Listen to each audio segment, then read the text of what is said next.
ડીસા ખાતે તાલુકા કક્ષાના રમત સંકુલને નાયબ મુખ્યમંત્રી હર્ષભાઈ સંઘવીના હસ્તે ખુલ્લો મુકાયો. રાજ્યના નાયબ મુખ્યમંત્રી હર્ષ સંઘવીના હસ્તે આજરોજ ડીસા ખાતે આધુનિક સુવિધાઓથી સજ્જ રમત સંકુલનું લોકાર્પણ કરવામાં આવ્યું. 28,329 ચોરસ મીટર જમીન પર કુલ ₹14.35 કરોડના ખર્ચે નિર્માણ પામેલ રમત સંકુલ યુવાઓના સપના સાકાર કરવાનું કેન્દ્ર બનશે. આ પ્રસંગે નાયબ મુખ્યમંત્રી હર્ષ સંઘવી હસ્તે નેશનલ કક્ષાએ ઉત્કૃષ્ટ પ્રદર્શન કરનાર ડીસાના એમટીવીરોને સન્માનિત કરવામાં આવ્યા તેમજ ગ્રંથાલય ભવનનું ખાતમુહૂર્ત કરવામાં આવ્યું.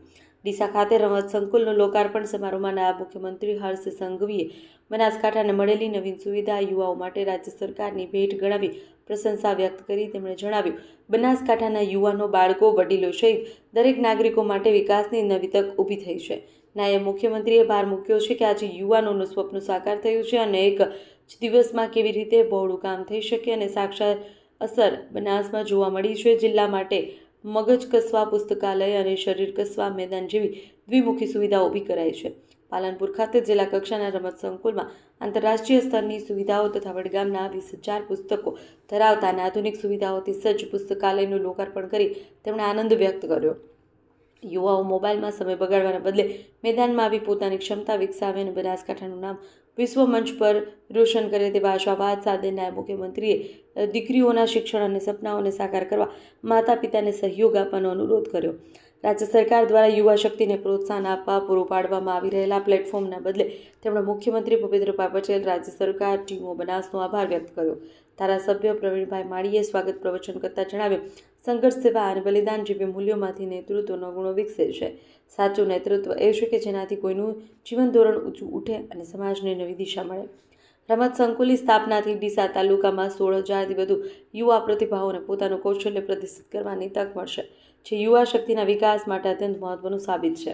ધારાસભ્યએ જણાવ્યું કે આજે ડીસાના યુવાનોનું લાંબા સમયથી અપેક્ષિત સ્વપ્ન સાકાર થયું છે. સુવિધાઓની ભેટ બદલ તેમણે નાયબ મુખ્યમંત્રી હર્ષ સંઘવીનો હૃદયપૂર્વક આભાર વ્યક્ત કર્યો છે અને તેમણે મંચસ્થ મહાનુભાવોને વિનમ્ર આવકારવા ધારાસભ્યએ કાર્યક્રમને ગૌરવપૂર્ણ બનાવવા તેમજ દરેકનો આભાર માન્યો છે. કાર્યક્રમમાં રમત-ગમત રાજ્યમંત્રી જયરામ ગામિત, વન અને પર્યાવરણ, વાહન વ્યવહાર અને ક્લાઇમેટ ચેન્જ રાજ્યમંત્રી પ્રવીણભાઈ માળી, કુટીર ગ્રામોદ્યોગ રાજ્યમંત્રી સ્વરૂપજી ઠાકોર, ધારાસભ્ય અનિકેતભાઈ ઠાકર, ધારાસભ્ય માવજી દેસાઈ, પૂર્વ સાંસદ હરિભાઈ ચૌધરી, દિનેશ અનાવડિયા, ધારાસભ્ય શશિકાંત પંડ્યા, સ્પોર્ટ્સ ઓથોરિટીના ડાયરેક્ટર સંદીપ સાંગલે, જિલ્લા કલેક્ટર મિહિર પટેલ, જિલ્લા વિકાસ અધિકારી એમ.જે. દવે સહિતના અધિકારીઓ બહોળી સંખ્યામાં નાગરિકો ઉપસ્થિત થયા હતા.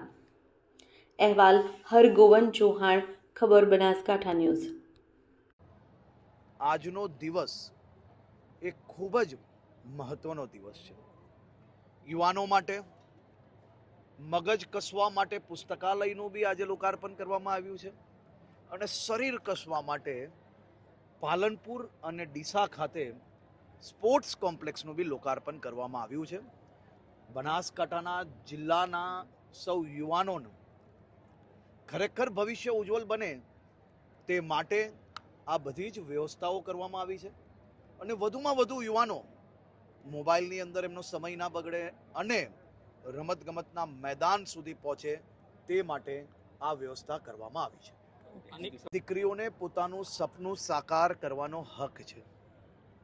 દરેક નાના નાના યુવાનોને, બાળકોને એનું સપનું સાકાર કરવાનો હક છે.